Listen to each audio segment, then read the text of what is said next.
सन्माननीय सभापती महोदय, पनवेल तालुक्यातील तळोजा MIDC ज्यामध्ये 1100 पेक्षा जास्त कारखाने आहेत, ही एका मोठ्या MIDC पैकी एक MIDC मानली जाते आणि साहजिकच त्यामुळे या MIDC मध्ये मोठ्या प्रमाणावरती अवजड वाहनांची वाहतूक त्या ठिकाणी होत असते।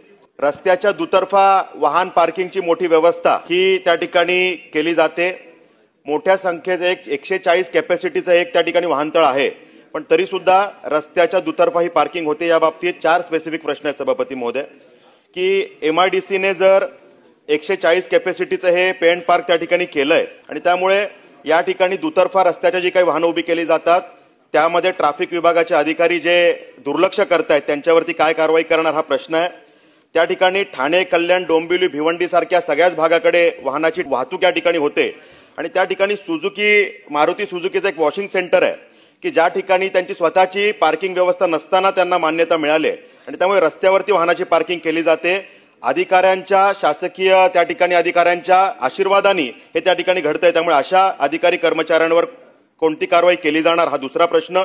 या ठिकाणी जी काही ही तिथला कामगार वर्ग आहे, सर्वसामान्य नागरिक आहे, यांची या त्रासातून मुक्तता करण्यासाठी ट्रॅफिक पोलिसांची संख्या कमी आहे। खासगीत बोलल्यानंतर ते पोलीस सांगतात की आमची संख्या त्या ठिकाणी कमी आहे, मनुष्यबळ नाही, ती वाढवण्यासाठी काय कारवाई करणार। आणि शेवटचा प्रश्न की सध्याची जी काही पार्किंग व्यवस्था आहे वाहनतळ आहे ती 140 कॅपॅसिटीचं आहे, ते कमी पडतंय।